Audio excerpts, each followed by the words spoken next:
What is going on, Seminole High School Warhawks? This is Mr. Tipton. Today we are doing Chapter 6-6, Similar Triangles and Indirect Proofs. Now, where we get indirect proofs from is we're actually going to go backwards to prove that the triangles are similar, and then we're going to be able to make some conclusions about the side lengths. So we just got some examples to run through. Really, it's just dealing with proportions, so nothing too difficult. But we're going to go through why each of these triangles are proportional. So we get to some cases here where we have something like a mirror image.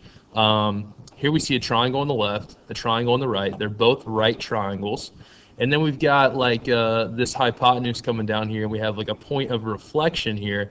And when that happens, you're going to have the angle that this line is coming there to create is going to be equal to that angle because they're a reflection of each other. So something like that would need to be stated in the question.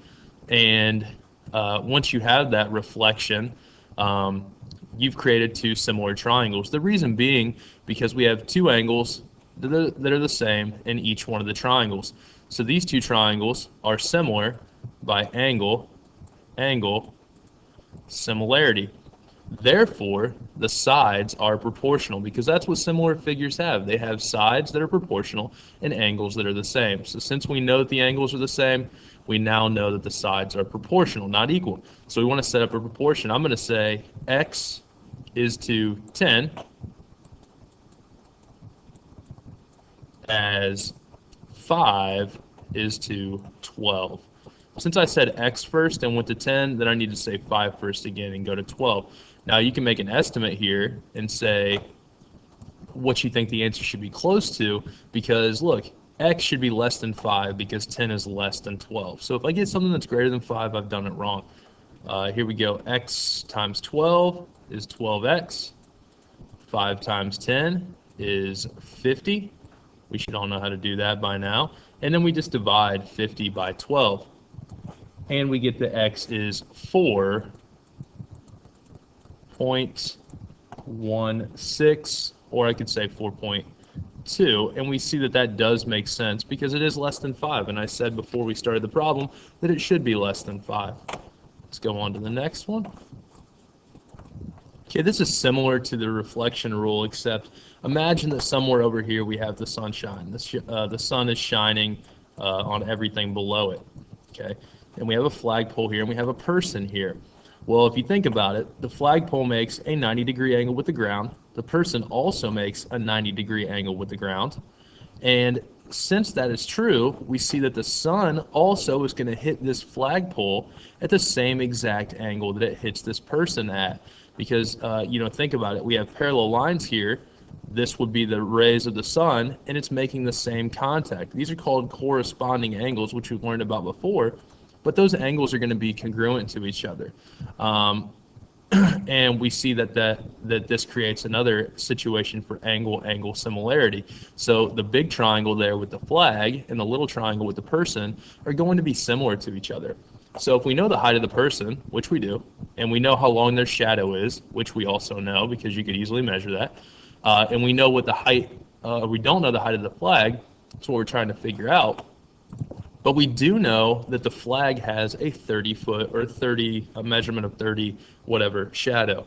So we can use this to find the height of the flag. And you could actually do this on a sunny day if you wanted to know the height of a building or the height of a flag or anything like that. You could find this on your own. Just take a little bit of time. So what we do here is create a proportion. So I'm going to say 5 and x are in the same place. So I'm going to say 5 is to x. As 8, which is this part of the triangle, is to 30, which is the whole side. Now, had they given you this only, which would be 22, then you would need to add those two together to get 30. Because remember, it's the whole base is to the whole base, as the whole side would be to the whole side. So here we go. We should get an answer that's a little bit less than 30 because the person's height is a little bit less than the length of their shadow. So if we don't get an answer like that, we've done something wrong. We do 8 times x, 8x.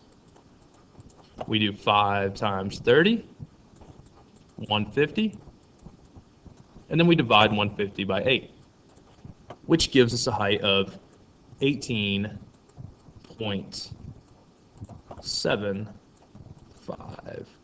Now think about whether or not that makes sense. Well, 5 is a little more than half of 8, so we should have an answer that's a little more than half of 30, which 18.75 is a little more than half of 30, half of 30 being 15.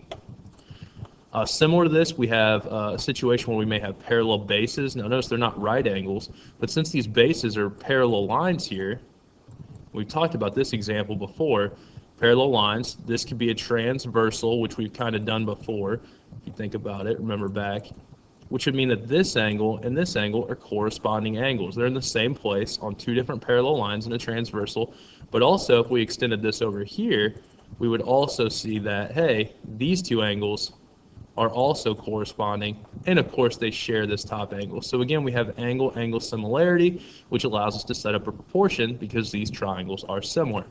So I'm going to go ahead and set up my proportion. I'm going to do this one a little backwards. I'm going to go big to little. I'm going to say x is to 20. So the base x was to the base 20 as 28 is to 16. Now we can make an estimate here. What do we think? Should x be greater than 20? Yes, definitely is going to be greater than 20. But if we look over here too, 20 is greater than 16, so x should have been a little bit greater than 28. Let's see what we get. We cross multiply. 10 times x is 16 times x is 16x. And 20 times 28 is 560.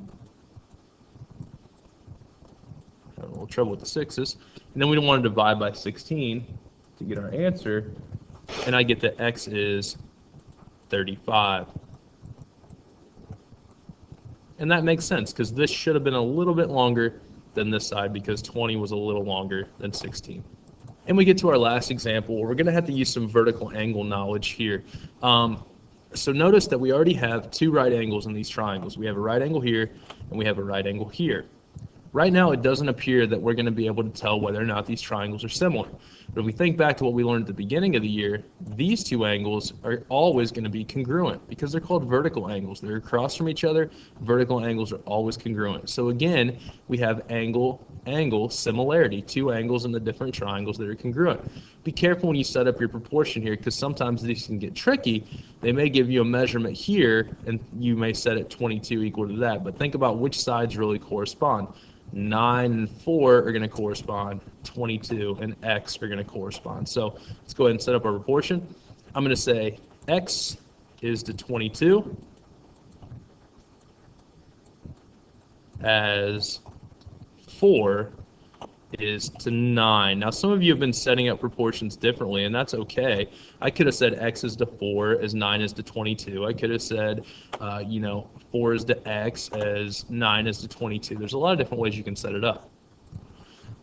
But I should keep in mind that x should be greater than 4. Actually it should be over twice as big as 4 because 22 is over twice as big as 9.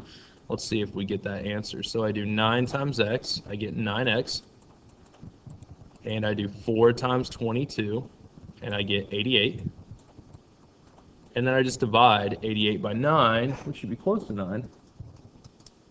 Ends up being 9.7. So let's see if that made sense there. Is 9.7 more than twice as much as 4? Yes, it should be because 22 is more than twice as much as 9. Not quite 3 times as much, but it is more than twice as much. All right, I hope you enjoyed. Have a good night.